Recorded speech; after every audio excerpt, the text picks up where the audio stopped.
नमो नमः। आज मैं आप लोगों के लिए 10वीं कक्षा के लिए समास लेकर के आई हूँ। उनके पाठ्यक्रम के अनुसार अब समास किसे कहते हैं, समास है क्या? तो सम सनम समासः, संक्षेप को समास कहते हैं। यानी जो छोटा रूप बन जाता है उसे समास कहते हैं।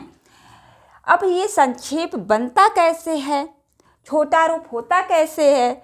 दो या दो से अधिक शब्दों के बीच की विभक्ति का लोप करके संक्षिप्त रूप बनाने को समास कहा जाता है।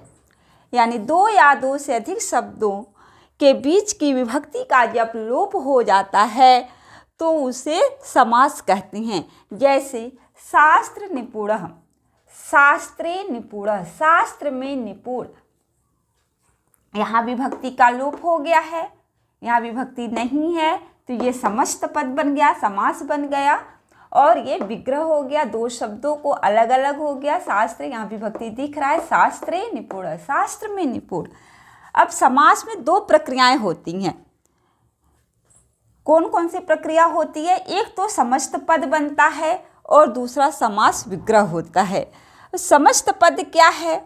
दो या दो से अधिक शब्दों के बीच की विभक्ति का लोप होने से बने छोटे रूप को समस्त पद कहते हैं। यानी जब विभक्ति का लोप हो जाता है तो वह समस्त पद बन जाता है और यही समस्त पद ही समास कहलाता है।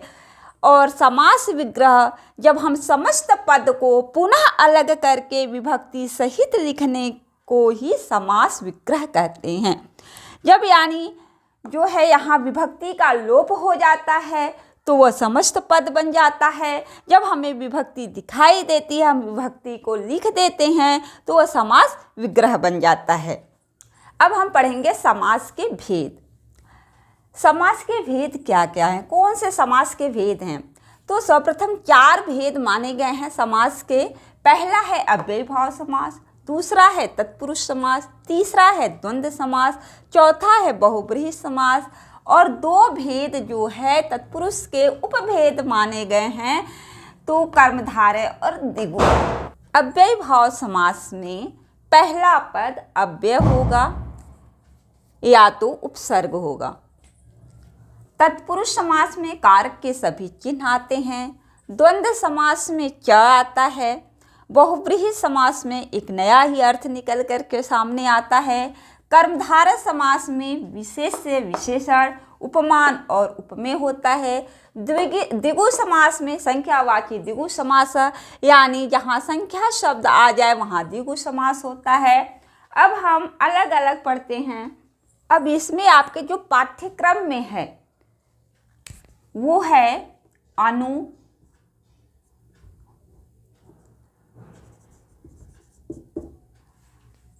अनु है, उप है, सह है, निर है, प्रति है और यथा है।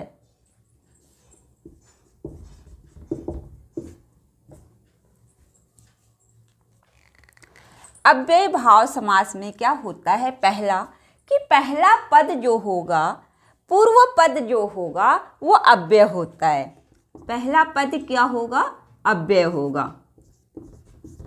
पूर्व पद अव्यय होगा। पूर्व पद अव्यय होगा। दूसरा है इसका जो समस्त पद बनता है वो भी अव्यय होगा। समस्त पद में अव्यय होगा।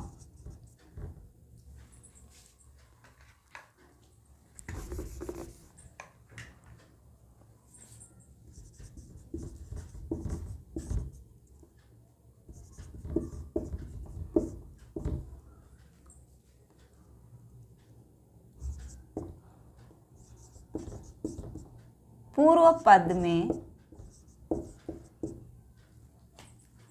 उपसर्ग भी हो सकता है, उपसर्ग भी होता है।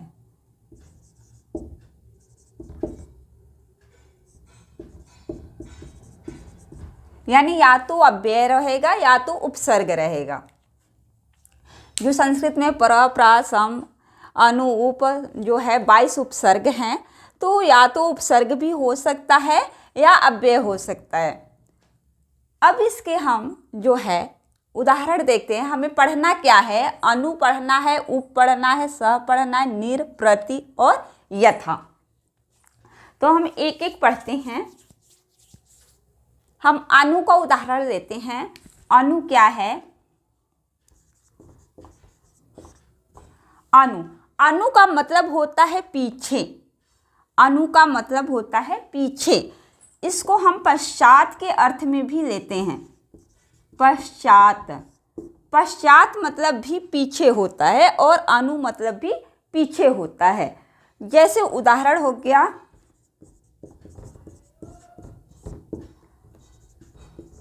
अनुरथम,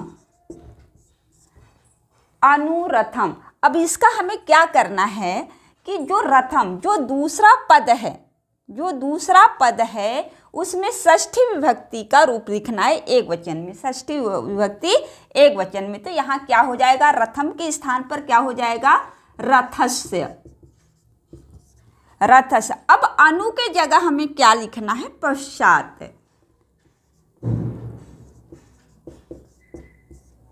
अब ये हमारा विग्रह है, समास विग्रह है, और ये समस्त पद है, समस्त पद है, ये समास विग्रह है।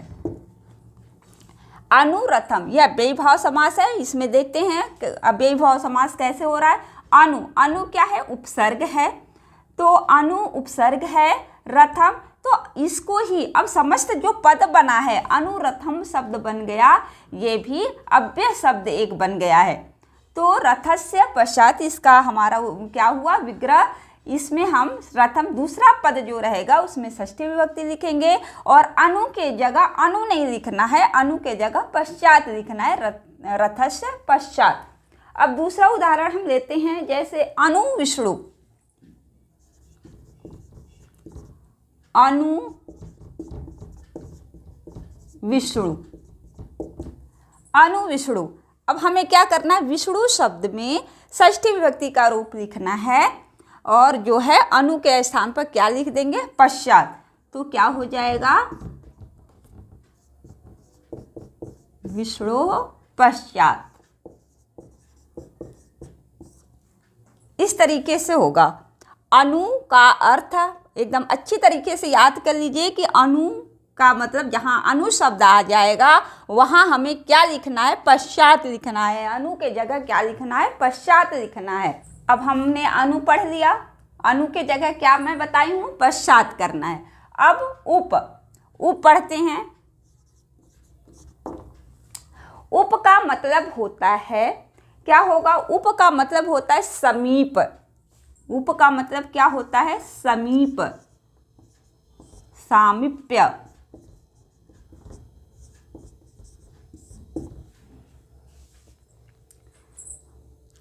अब इसका हम उदाहरण देखते हैं, जैसे है उपगंगम,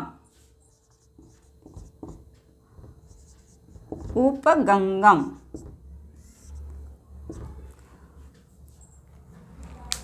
उपगंगम यानी गंगा के समीप। इसमें भी हमें क्या करना है?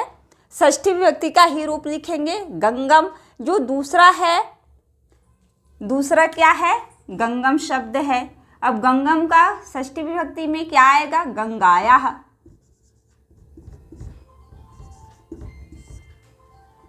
गंगाया। अब उप का हमें क्या लिखना है? समीपम लिखना है।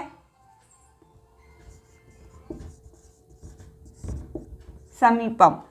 उपगंगम का, गंगम का षष्ठी विभक्ति लिखना है। जैसे अनु का हम उदाहरण देखें, उसमें भी षष्ठी विभक्ति का लिखना था और यहाँ भी षष्ठी विभक्ति का लिखना है। लेकिन अनु में हमने क्या जोड़ा था? अनु के स्थान पर क्या किया था? पश्चात शब्द का प्रयोग किया था। और उप के जगह हमने क्या प्रयोग किया है? समीपम, यानी गंगा के समीप। गंगायाः समीपम, गंगायाः समीपम। और उदाहरण हम देखते हैं, उपवनम।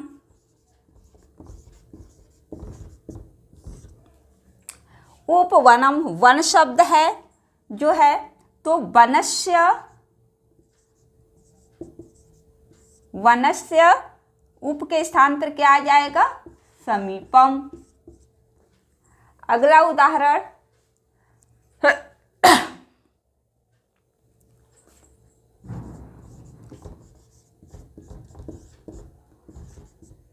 उपकृष्णम, क्या हो जाएगा? कृष्णम है, यहाँ जो है कृष्णम, कृष्णस्य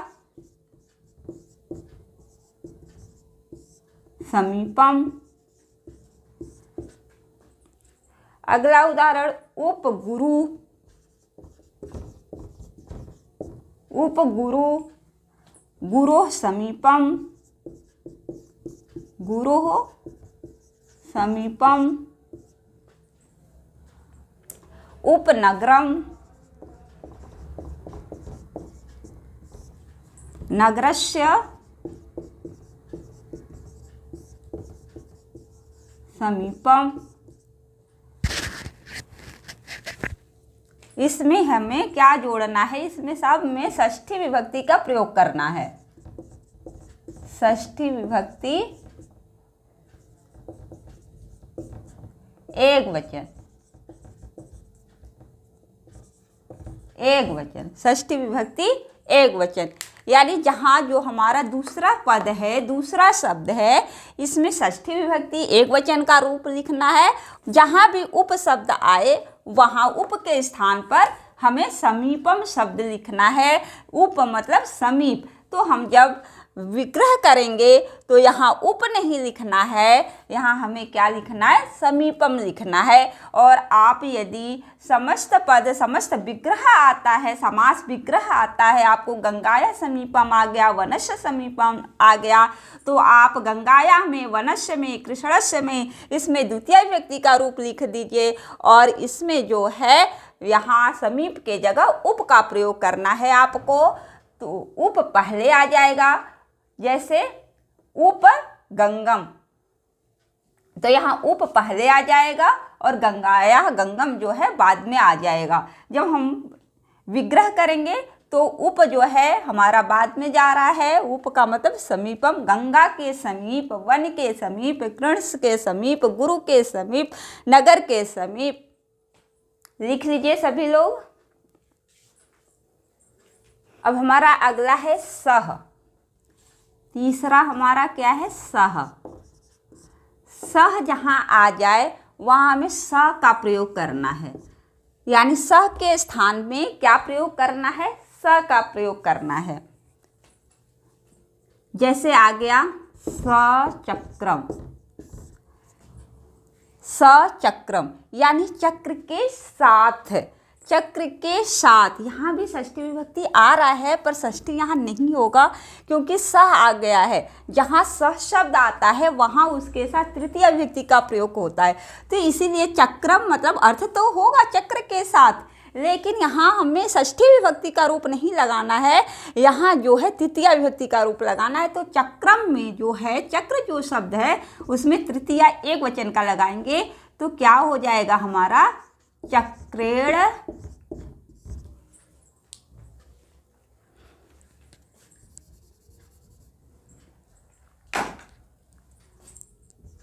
चक्रेण सह, इस तरीके से आएगा सचक्रम। यदि आपको जहां भी स शब्द आ गया तो ये समझ लीजिए कि ये सह मतलब सह, साथ। स का मतलब यहाँ क्या है? साथ। ठीक है, तो इसका हो जाएगा चक्रेण सह। अब अगला है सजनकम। सजनकम यानी जनक के साथ, लेकिन हम षष्ठी नहीं लगाएंगे क्योंकि स है आगे। सह, स साकम सार्धम समम के योग में तृतीय विभक्ति का लगता है, तो यहाँ जो है जनक में तृतीय विभक्ति लगाएंगे। जनक मतलब पिता, जनकेन सह। ठीक है, ऐसे ही सपुत्रम जो है पुत्रेण सह। चलिए आगे हम पढ़ेंगे। चौथा क्या है? नीर। नीर नीर का मतलब होता है अभाव। अभाव का मतलब ना होना, निर मतलब अभाव। तो जहाँ भी हमें निर का प्रयोग आ गया वहाँ अभाव शब्द का प्रयोग करना है। उदाहरण हम देखते हैं।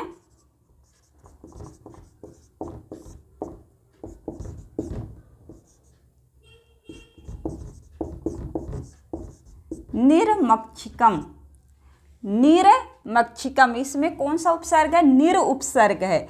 निर उपसर्ग है, हम अभी अव्ययी भाव समास से पढ़ रहे हैं।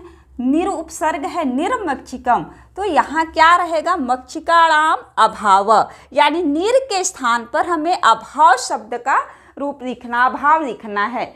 मक्षिकाणाम, मक्षिकाणाम अभावः, मक्षिकाणाम अभाव, यानी मक्षियों का अभाव। अब है निर्जनम, निर्जनम, जनानाम अभावः, जनानाम, जनानाम अभावः।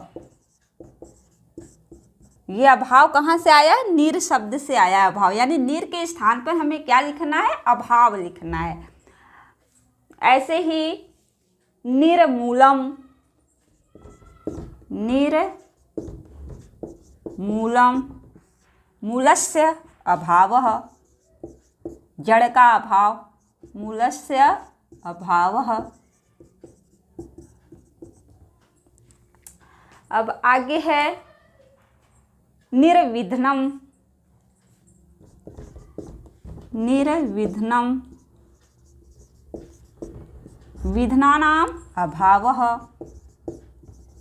विघ्नानाम अभावः।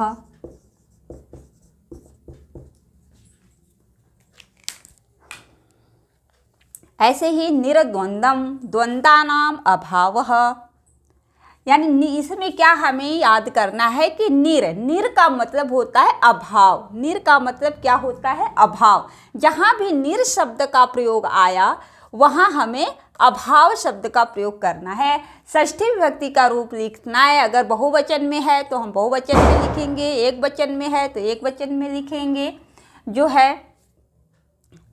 तो यहाँ है मक्षिकाणाम अभावः, निर्जनम, जनानाम अभाव, यानी लोगों का अभाव बहुवचन है। यहाँ निर्मूलम, मूलस्य अभाव, यानी जड़ का अभाव एक वचन है।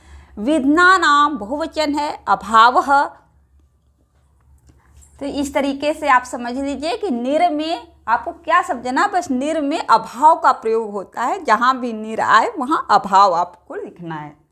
अब अगला है प्रति, पांचवा हमारा है इसमें प्रति। प्रति, विप्सा, यानी प्रति का मतलब होता है पुनरावृत्ति। पुनरावृत्ति यानी उसी चीज को, किसी भी चीज को दोबारा करना, उसको पुनरावृत्ति जो है प्रति बोलते हैं। इसमें जो है हमारा प्रति का प्रति ही आएगा। जैसे आप उदाहरण देखते हैं,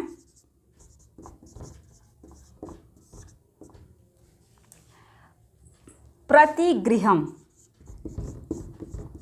प्रतिगृहम,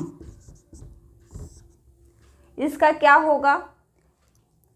यानी ये गृहम शब्द है, इसको हम दो बार लिखेंगे क्योंकि प्रति पुनरावृत्ति, लिख लीजिए याद रहेगा, पुनरावृत्ति यानी कोई चीज दोबारा आ रहा है। गृहम, गृहम, गृहम प्रति, गृहम, गृहम प्रति, यानी पुनरावृत्ति दो बार आया तो गृहम, गृहम प्रति। प्रति जहाँ भी शब्द आ गया वहाँ हमें दो बार लिखना है। प्रतिमासम, यही चीज लिखना है, बस यही, इसमें कुछ नहीं करना है आपको। ये शब्द उठाना है, दो बार लिख देना है। मासम, मासम प्रति। मासम मतलब महीना, गृहम मतलब घर, वर्षम मतलब वर्ष, प्रत्यर्थम, प्रत्यर्थम, अर्थम आ गया। यहाँ भी प्रति है, देखिए प्रत्यर्थम प्रति है, ई का यहाँ य बन गया है तो इसलिए प्रति नहीं दिखाई दे रहा है, ई का य बन गया है। अगर हम इसमें से य को ई बदल देंगे तो प्रति प्लस अर्थम है, तो अर्थम, अर्थम प्रति, अर्थम, अर्थम प्रति। ठीक है।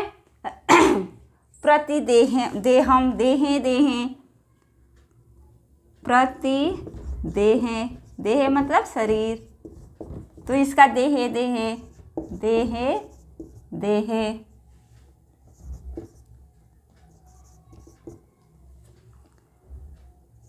प्रति यहाँ लिख भी सकती हैं, नहीं भी लिख सकती हैं तो भी ठीक है, खाली देहे देहे भी हो सकता है, वर्षे वर्षे भी हो सकता है, प्रतिवर्षम वर्षे वर्षे, प्रतिवर्षम वर्षे वर्षे। लिख लीजिए आप लोग इसको। इसमें हमें क्या करना है, प्रति मतलब यही जो है, जो दूसरा पद है उसको हमें 2 बार लिख देना है। जो दूसरा पद है, उत्तर पद है, इसको हम 2 बार लिख देंगे और उसी वचन में हम लिखेंगे, जैसा लिखा है वैसा ही लिखेंगे, 2 बार लिख देंगे और प्रति शब्द को हम जोड़ देंगे। तो ये हमारा हो गया प्रति का उदाहरण। बहुत ही जो है सरल है प्रति का, कुछ नहीं करना है। प्रति का मतलब होता है पुनरावृत्ति, यानी दोबारा कर लिखना। अब है यथा। यथा है, यथा में हमें जो है ये अनुसार अर्थ में लिया जाता है, अनुसार अर्थ में। और यहाँ जो है जोड़ा जाता है अनतिक्रम्य, अनतिक्रम्य। यथा मतलब अनुसार, अनतिक्रम्य। जैसे हम अनु में पश्चात जोड़े हैं, उप में समीपम जोड़े हैं, सह में स आता है, निर में अभाव आता है, वैसे ही यथा में अनतिक्रम्य आता है। उदाहरण देखते हैं, यथाशक्ति।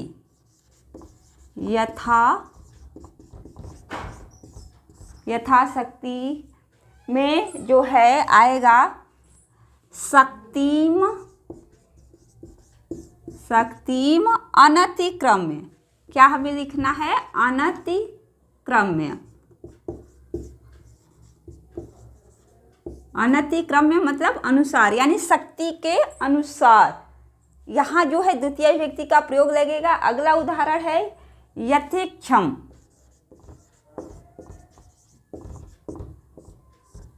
यथेक्षम, इच्छाम,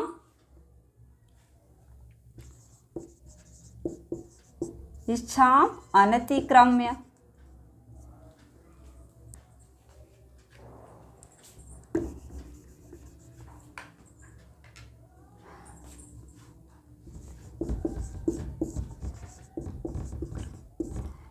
यथेक्षम यानी इच्छाम अनतिक्रम्य, इच्छा के अनुसार। अनतिक्रम्य मतलब अनुसार। तो जहाँ भी यथा आ रहा है वहाँ हमें क्या लिखना है, उसके जगह अनतिक्रम्य। अब अगला उदाहरण है यथा कामम। यथा कामम, अब कामम अनतिक्रम्य।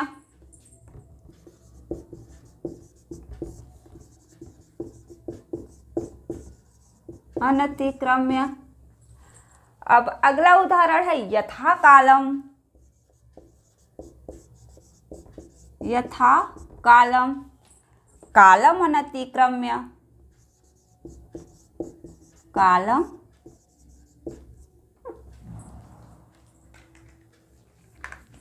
काल के अनुसार। अनतिक्रम्य।